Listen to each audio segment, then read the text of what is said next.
ओए बिट्टू, मिट्टी में सारे कंकड़ पत्थर ठीक से साफ कर दियो। अगर मेरे पहलवानों को थोड़ी सी भी दिक्कत आई ना तो पहलवान मुकद्दर की जगह तुझे घुमा देंगे, बता रहा हूँ। एकदम ठीक से साफ किया उस्ताद जी। मिट्टी नहीं, मुलायम कंबल लगेगा उन्हें। ठीक है, चल जा, अभी आने वाले ही होंगे। अच्छा सुन, इतने में बादाम वाला दूध तैयार कर दे उनके लिए। बिट्टू अंदर जाकर पहलवानों के लिए खास बादाम वाला दूध बनाने में जुट जाता है। थोड़ी ही देर में अखाड़ा पहलवानों से भर उठता है।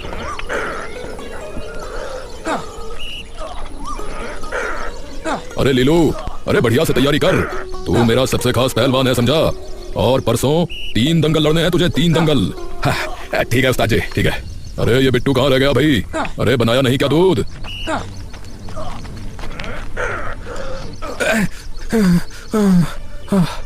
अरे उस्ताद जी, अरे इस ककड़ी पहलवान से कहाँ ये बाल्टी उठवा ली?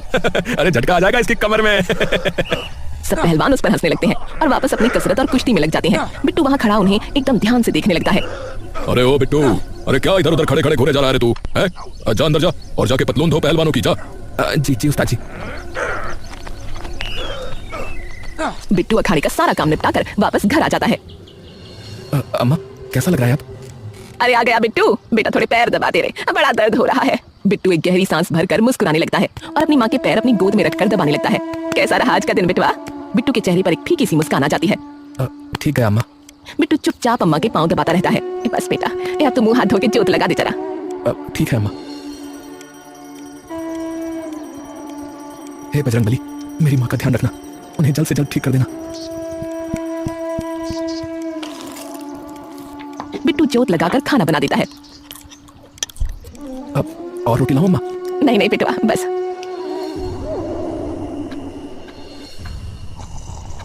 बिट्टू आराम से सो रहा होता है कि तभी उसके कानों में अम्मा के चिल्लाने की आवाज पड़ती है, जिसे सुनकर बिट्टू एकदम से उठ खड़ा होता है और देखता है कि खाट पर अम्मा दर्द से कराह रही है।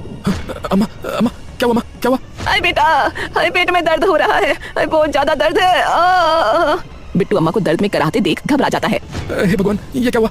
अम्मा दर्द से और ज्यादा कराहने लगती है। इन्हें अस्पताल लेकर जाना होगा। हाँ।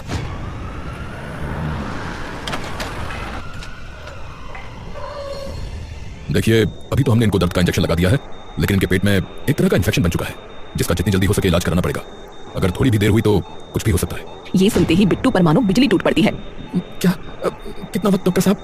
देखिए, 1 महीने के अंदर तो आपको कराना ही पड़ेगा, वरना इन्फेक्शन ज्यादा बढ़ जाएगा और फिर उसे रोक पाना मुश्किल हो जाएगा हमारे लिए।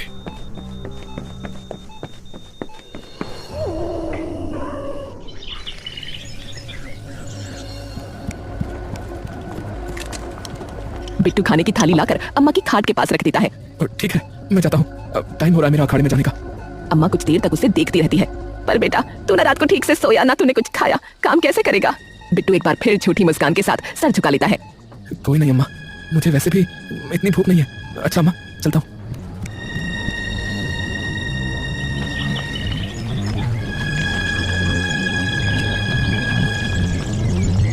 अखाड़े में पहुंचता है और देखता है कि सारे पहलवान वहां पहुंच चुके हैं। अरे अब क्यों आया भाई तू? हैं? तुझे इसलिए काम पर रखा है क्या? मिट्टी भी आज इन पहलवानों ने आके बराबर की। सारा काम यूं ही पड़ा हुआ है अंदर। जी जी, अभी करता हूँ उस्ताद जी। वो माँ की थोड़ी तबीयत खराब हो गई थी, इसलिए देर हो गई। आए बिट्टो, इधर आ जरा, पैरों की मालिश कर दे मेरी, आज कसरत में जान निकल गई। उसके पैरों की मालिश करने लगता है। भैया एक बात पूछूं? हाँ पूछ भाई पूछ, ककड़ी पहलवान पूछ, क्या हुआ? भैया अगर मैं भी अखाड़े में लड़ूं तो क्या मुझे भी थोड़ा बहुत पैसा मिल सकता है क्या? वो क्या ना कि माँ की तबीयत बहुत खराब है, तो इलाज के लिए पैसों की जरूरत है। अरे इससे तो मुकद्दर भी ठीक से नहीं उठता और ये पहलवानों से कुश्ती करेगा। उस्ताद ये सुनते ही गुस्से से बिट्टू की ओर देखने लगते हैं। अरे ज्यादा ही खुल गया लगता है तू, तुझे तेरी जगह दिखानी पड़ेगी। अगर इतनी ही चाहत है तो आज ही देख लेते हैं। जा अखाड़े में उतर और ले, तेरे लिए अपने अखाड़े का सबसे कमजोर पहलवान भेजूंगा। अगर तू इसे हाथ भी लगा पाया तो मैं तुझे 1000 रुपए दूंगा। बिट्टू चुपचाप बिना कुछ सोचे अखाड़े में जाकर खड़ा हो जाता है। अरे जा रे लगन।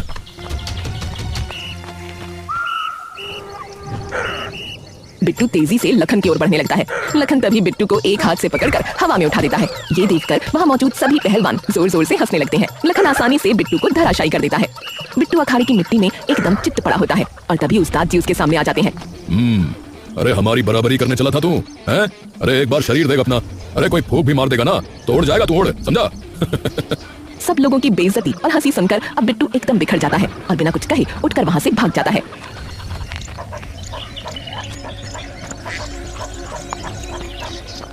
बुरी तरह रोता हुआ वो सीधा बजरंग बली महाराज के मंदिर चला जाता है। हे बजरंग बली, हे प्रभु, मैंने ऐसा क्या पाप कर दिया जो सभी लोग मेरा इतना मजाक उड़ाते हैं। मैं तो कभी किसी को कुछ भी नहीं कहता हूँ। माँ ने हमेशा सिखाया कि सेवा करना सबसे बड़ा धर्म होता है, तो मैंने वही किया। लेकिन सब बस मेरे कमजोर होने का मजाक उड़ाते रहते, मुझे नाम लेकर चिढ़ाते रहते, मेरे साथ नौकरों जैसा व्यवहार करते रहते। अब आप ही बताओ प्रभु कि मैं अपनी माँ को कैसे बचाऊं। मदद तो छोड़ो, लोग तो मुझे देखकर भी नजरअंदाज कर देते हैं। क्या करूं मैं अब? क्या सिर्फ मेरा ही धर्म है सेवा करना? तभी पीछे से किसी के जोर से चिल्लाने की आवाज आती है। अरे अरे अरे भैया, उस बंदर को पकड़ो कोई! अरे वो मेरी अंगूठी लेकर भाग रहा है। बिट्टू बाहर जाकर देखता है,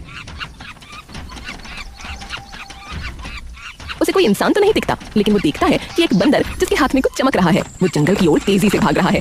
बिट्टू तुरंत पूरी दिलेरी के साथ उस बंदर के पीछे भागने लगता है और भागते भागते उसके पीछे जंगल में पहुंच जाता है।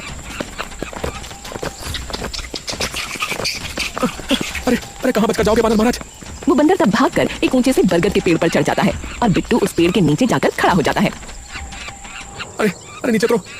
तभी वो बंदर बोल पड़ता है, असल ताकतवर वो नहीं जिसकी देह में बल, सच्चा वीर वही बने जिसके मन में दया और साहस अटल। वो बंदर तब एक ऊंची छलांग लगाकर आसमान में विलीन हो जाता है। बिट्टू स्तब्ध होकर आसमान की तरफ देखता रहता है। तभी अचानक बिट्टू के माथे पर एक अंगूठी आ लगती है और बिट्टू उसे नीचे गिरने से पहले पकड़ लेता है। हाँ हाँ, अरे ये क्या है? और वो क्या था? और ये अंगूठी किसकी है? बिट्टू उस अंगूठी को अपनी उंगली में पहन लेता है और विचलित स्थिति में जंगल से बाहर आ जाता है। अरे क्या हुआ भाई? अरे भाई, ये गेहूं की बोरी ले जानी थी चक्की, पर जो है बीच में ऐसा गड्ढा आया रास्ते में कि सारी बोरियां नीचे गिर गई भाई। मैं तो लुट गया। तो मैं मदद करूं वापस रखवाने में? बैलगाड़ी वाला बिट्टू को ऊपर से नीचे तक देखता है। कर दो भाई, कर दो, कुछ नहीं से कुछ तो सही। अगर हो जाए तो ठीक ही है, लेकिन एक बोरी भैया 50 किलो की है, मुझसे तो हिल ना रही। तुम देख लो करके। बिट्टू झुककर वो बोरी उठाने लगता है और एक ही दम में वो बोरी आराम से उठा देता है, जिसे देखकर बैलगाड़ी वाला चौंक जाता है। भैया ये तुमने कैसे किया? अरे भैया, 2-3 लोग रखे थे इसको बैलगाड़ी में रखने में और तुमने अकेले उठा दिया यहाँ पे। अरे ये इतनी हल्की क्यों लग रही है? तभी अंगूठी की चमक सीधा बिट्टू की आंखों में पड़ती है और बिट्टू ध्यान से उस अंगूठी को देखने लगता है। तभी जोर से बजती मंदिर की घंटी की आवाज उसके कानों में पड़ती है। ओ, तो वो आप थे? बिट्टू की आंखों से आंसू टपकने लगते हैं। असल ताकतवर वो नहीं जिसकी देह में बल, सच्चा वीर वही बने जिसके मन में दया और साहस अटल। बिट्टू कुछ ही देर में सभी बोरियों को एक एक हाथ से उठाकर बैलगाड़ी में रख देता है। अरे भैया, कमाल कर दिया आपने, वरना मेरा बहुत बड़ा नुकसान हो जाता। भैया धन्यवाद आपका। अरे कोई बात नहीं। बिट्टू तुरंत मंदिर में जाकर हनुमान जी के सामने माथा टेक देता है। धन्यवाद प्रभु, धन्यवाद। अपना साहस मुझे देने के लिए आपका बहुत बहुत धन्यवाद।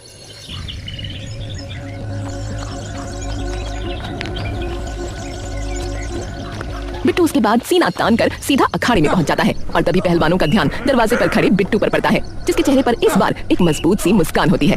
वो बिना कुछ बोले धीरे धीरे चलता हुआ उस्ताद जी के सामने आकर खड़ा हो जाता है। हाँ? क्यों रे बिट्टू, अब क्या हुआ? पोंछ आया अपने आंसू अपनी माँ के पल्लू से? उस्ताद जी, मैं फिर से कुश्ती लड़ना चाहता हूँ। मैं ये क्या सुन रहा हूँ भाई?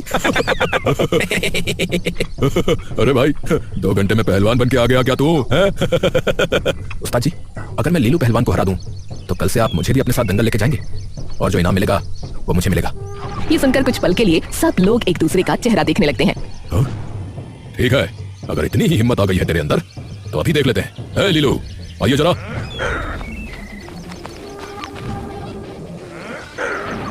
कुछ ही देर में दोनों आमने सामने खड़े होते हैं, लेकिन अगले ही पल कुछ ऐसा होता है कि वहाँ खड़े सभी लोग एकदम चुप हो जाते हैं। बिट्टू पूरे आत्मविश्वास के साथ लीलू को एक हाथ से पकड़कर हवा में उठा लेता है और कुछ ही क्षणों में उसे आसानी से चित्त कर देता है। हाँ?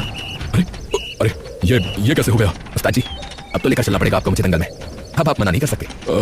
हाँ ठीक है। बिट्टू खुशी से चहकता हुआ अपने घर चला जाता है।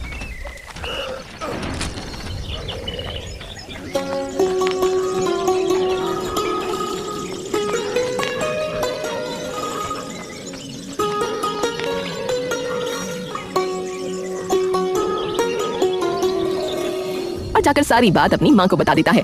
ये सुनकर अम्मा की आंखों में भी आंसू आ जाते हैं और वो तुरंत मंदिर में रखी हनुमान जी की मूर्ति को देखकर हाथ जोड़ लेती हैं। धन्यवाद मेरे बजरंग बली महाराज। अगला दिन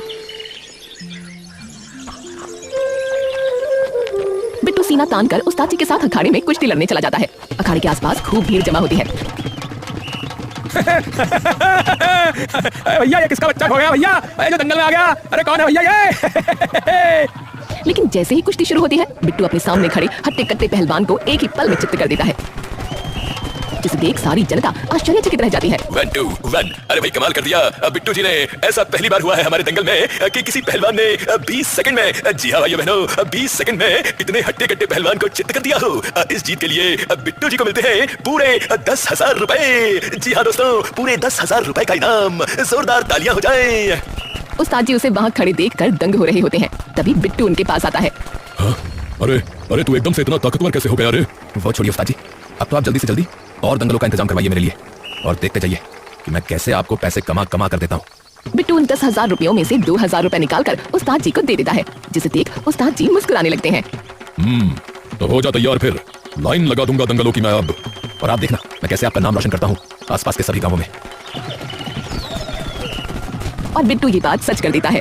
उस दिन के बाद से उस्ताद जी उसे हर दंगल में उतारने लगते हैं, और हर कुश्ती में बिट्टू अपना कमाल दिखाने लगता है। भारी से भारी और तगड़े से तगड़े पहलवान भी उसके सामने ज्यादा देर नहीं टिक पाते। धीरे धीरे बिट्टू का नाम आसपास के गांवों में भी गूंजने लगता है, और कुछ ही दिनों में बिट्टू पहलवान उस्ताद जी का सबसे ज्यादा मनपसंद और भरोसेमंद पहलवान बन जाता है।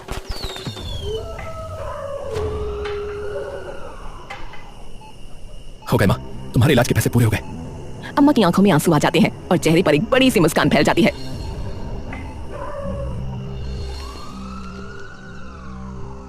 देखिए अब इनका सारा इन्फेक्शन खत्म हो चुका है और ये बिल्कुल ठीक है। धन्यवाद डॉक्टर साहब, बहुत बहुत धन्यवाद। बिट्टू और उसकी माँ एक दूसरे के गले लग जाते हैं। बिट्टू की जिंदगी अब इतनी तेजी से बदलने लगती है कि उसे खुद भी यकीन नहीं होता। वो रोज कई दंगल लड़ने लगता है और एक के बाद एक जीत उसके नाम होती चली जाती है। उस्ताद जी भी अब हर दंगल में सबसे पहले बिट्टू को ही उतारने लगते हैं। लेकिन बिट्टू की ये तरक्की देखकर पहलवान लीलू, जो कभी उस्ताद जी का सबसे भरोसेमंद पहलवान हुआ करता था, अब मनी मन बिट्टू से जलने लगता है। अखाड़े के कोने में लीलू और जग्गा पहलवान बैठे बातें कर रहे होते हैं। समझ में नहीं आता उस्ताद जी ने उस बिट्टू को इतना सर पर क्यों चढ़ा रखा है। पहले तो हर दंगल में मेरा ही नाम लिया करते थे, और अब देखो। बात तो सही है भाई, पर मानना पड़ेगा अब ताकत तो बहुत आ गई है उसमें। बस यही तो समझ में नहीं आ रहा है। कल तक जो बाल्टी भी मुश्किल से उठाता था, वो अचानक इतना ताकतवर कैसे हो गया? तो भाई कैसे पता चलेगा ये सब? लीलू हल्की मुस्कान के साथ कहता है। अरे वो बहुत भोला है, 2 मीठी बातें करूंगा तो सब सच उगल देगा। कुछ ना कुछ राज तो जरूर है। शाम को बिट्टू अखाड़े के बाहर बैठा होता है। लीलू उसके पास आकर बैठ जाता है। अरे बिट्टू, अरे भाई बुरा मत मानना यार, उस दिन जो हुआ उसके लिए हम लोग मजाक कर रहे थे यार, बस समझ रहा है ना। वैसे तुम्हारी तरक्की देखकर सच में बहुत खुशी होती है, खासकर तुम्हारी माता जी के लिए। अब तो ठीक हो गई होंगी। धन्यवाद भैया। देख तूने भले ही हमारे साथ पहले कुश्ती ना की हो, है ना, लेकिन है तो तू अपना ही दंगल वाला भाई, है कि नहीं? जी भैया। लेकिन वैसे मुझे समझ में नहीं आया छोटे कि ऐसा क्या खा लिया तूने कि अचानक इतनी ताकत आ गई तुझमें, है? मुझे भी बता क्या खाता है तू? बिट्टू पहले थोड़ा हिचकिचाता है। वो कुछ खाता वाता नहीं, बल्कि बस बजरंगबली की कृपा है। अरे क्यों मुझसे छिपा रहा है? अरे बता ना। अरे अपने भाई लीलू से छिपाएगा है? अरे अपने भाइयों से क्या छिपाना है? अच्छा ठीक है भाई, अगर नहीं बताना चाहता तो ठीक है, हम तो तेरी खुशी दूर से देखकर ही खुश हो लेंगे भैया। अरे नहीं भैया, ऐसा नहीं है। बिट्टू हिचकिचाते हुए भोलेपन में अंगूठी वाली पूरी बात उसे बता देता है। लीलू ध्यान से उसकी उंगली की तरफ देखने लगता है? अच्छा जरा दिखाना तो वो अंगूठी। बिट्टू बिना सोचे अंगूठी उतारकर उसे दे देता है। लीलू अंगूठी को हाथ में घुमाकर देखने लगता है और अचानक उठकर थोड़ा पीछे हट जाता है। धन्यवाद बिट्टू, अब समझ आया कि तू अचानक दारा सिंह कैसे बन गया। वो अंगूठी अपनी मुट्ठी में कस लेता है। बिट्टू घबराकर उसकी तरफ बढ़ता है, लेकिन लीलू उसे धक्का देकर पीछे कर देता है। अबे पीछे हट, पीछे। अभी अंगूठी मेरे पास रहेगी, चल जा, आ गया से। बिट्टू वहीं खड़ा रह जाता है और लीलू अंगूठी लेकर वहां से तेजी से निकल जाता है।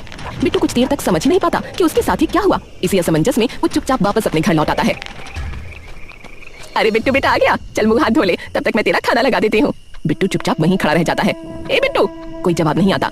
बिट्टू को इस तरह चुप खड़ा देखकर अम्मा एकदम चिंतित हो उठती हैं और जल्दी से उसका हाथ पकड़ लेती हैं। ए बिट्टुआ, क्या हुआ रे? बिट्टू आंसू भरी आंखों से अम्मा की ओर देखता है और उन्हें सारी बात बता देता है। कोई बात नहीं, तू जाकर उस्ताद जी से शिकायत कर, वही तुझे तेरी अंगूठी वापस दिलवा देंगे। वो कुछ नहीं करेंगे अम्मा, मुझे पता है। अरे मैं कहती हूँ ना, तू जाकर पहले बात तो कर। पहले से ही क्यों हार मानता है? बजरंगबली महाराज ने अभी तक इतना साथ निभाया है, तो आगे भी सब संभाल लेंगे। चल अब शांत हो जा और मुंह हाथ धो के खाना खा ले। उस रात बिट्टू अपनी अंगूठी के बारे में ही सोचता रहा। एक पल के लिए भी उसकी आंख नहीं लगी। सुबह होते ही वो तुरंत अखाड़े चला गया।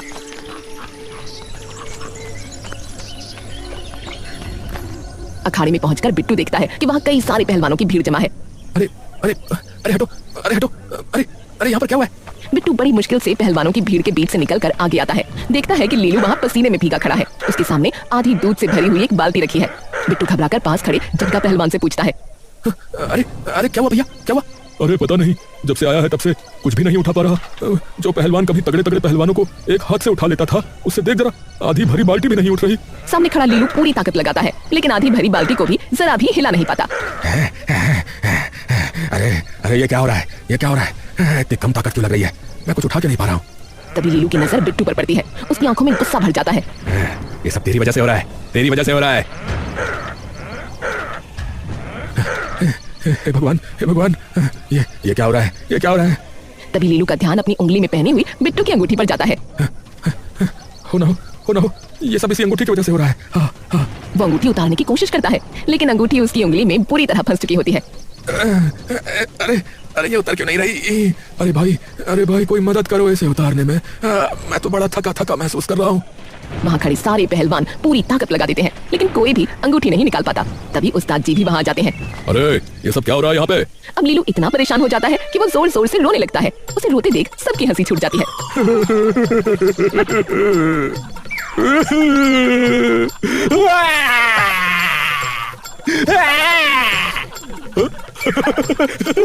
अबे ये कैसे रो रहा भाई? ए भैया पहलवान भी रो रहा है। हे भगवान, इतना हट्टा कट्टा पहलवान बच्चों की तरह रो रहा है, जरा देखो इसे। बिट्टू आसपास खड़े लोगों की ओर देखता है और पूरा माजरा समझ जाता है। उसे तभी उस बंदर की कही बात याद आती है। असल ताकतवर वो नहीं जिसकी देह में बल, सच्चा वीर वही बने जिसके मन में दया और साहस अटल। बिट्टू लीलू के पास चला जाता है। परेशान मत हो लीलू भैया, अपना हाथ मुझे दो। रोते हुए लीलू अपना हाथ बिट्टू की तरफ बढ़ा देता है। बिट्टू बिना जोर लगाए बड़ी आसानी से उसकी उंगली से अंगूठी निकाल लेता है। ठीक हो लीलू भैया? अब लीलू कुछ देर तक शर्म से सर झुकाए खड़ा रहता है। बिट्टू भाई, मैंने तो हमेशा तुम्हारा मजाक बनाया और कल मैंने तुम्हारे भोलेपन का फायदा उठाकर तुम्हारी अंगूठी भी ले ली। आज जब ये सब लोग मेरी परेशानी पर हंस रहे थे, तब बस तुमने मुझ पर हंसने के बजाय मेरी मदद की भैया। तुम्हारा बहुत बहुत धन्यवाद भैया। पर तुमने ऐसा क्यों किया? तुम क्यों नहीं हंसे मुझ पे? क्योंकि बलशाली मन से बना जाता है लीलू भैया, तन से नहीं। और मन से तुम्हें हमेशा ही बहुत बलशाली था, समझे? नहीं समझे? समझ जाओगे। ये सुनते ही लीलू भावुक होकर बिट्टू के गले लग जाता है। समझ गया भैया, समझ गया। आज से तुम्हारे जितना ताकतवर मन से मैं भी बन के दिखाऊंगा भैया, मैं भी बन के दिखाऊंगा।